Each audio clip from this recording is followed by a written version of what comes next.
स्वागत है। ब्रेक के बाद एक बार फिर से रुक करते हैं खबरों की ओर। खबर रायपुर से है। 9 दिन की रिमांड पर रामगोपाल अग्रवाल को भेजा गया है। जांच जारी है, तथ्य मिलेंगे तो कार्रवाई होगी। अरुण साव ने यह साफ साफ बात कह दी है। भ्रष्टाचार पर कार्रवाई और राजनीति बिल्कुल नहीं है।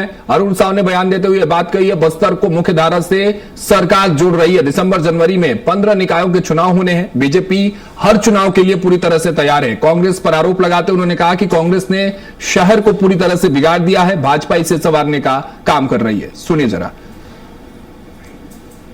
ईओडब्ल्यू लंबे समय से इस मामले की जांच कर रही है। जांच की प्रक्रिया में ही उनकी गिरफ्तारी हुई है। जांच एजेंसियां और पूछताछ करेंगी और निश्चित रूप से जो भी तथ्य पूछताछ में जांच में आएगा, जो भी साक्ष्य मिलेगा, जांच एजेंसी उस पर आगे की कार्रवाई करेगी। उनके पास रटा रुटा यही एक्सप्लेनेशन लंबे समय तक आता है। शराब घोटाला हुआ है, कोल घोटाला हुआ है, लेवी घोटाला हुआ है, ये सर्वविदित है। लंबे समय से उसकी जांच भी चल रही है। राजनीतिक कारणों से गिरफ्तारी का कोई विषय नहीं है।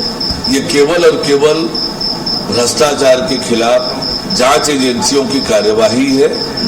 कांग्रेस को अपनी गिरेबान झांक देखना चाहिए और इस तरह के आरोप बचाव में लगाने का कोई अधिकार कांग्रेस पार्टी को नहीं है।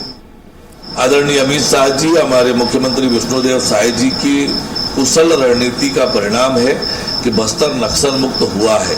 100 दिन पूरे हुए हैं। बस्तर नक्सलवाद के कारण विकास के दौर में पीछे रह गया था। अब बस्तर विकास की मुख्यधारा में लौटे। बस्तर के आम लोगों के जीवन में परिवर्तन आए, खुशहाली आए, वहां पर सरकार की सारी योजनाएं पहुंचे। इसको लेकर योजनाबद्ध तरीके से हमारी सरकार काम कर रही है। दिसंबर जनवरी में 15 नगरीय निकायों के चुनाव प्रस्तावित है। चुनाव आयोग अपनी तैयारियां प्रारंभ कर दी है। भारतीय जनता पार्टी हमेशा चुनाव के लिए तैयार रहती है। हम चुनावी पार्टी नहीं है। 10 के 10 नगर निगमों में हम जीते थे, क्योंकि कांग्रेस ने 5 साल में नगरों की दुर्दशा कर दी थी और हमने इन 2.5 सालों में शहर के सुव्यवस्थित विकास के लिए काम किया है।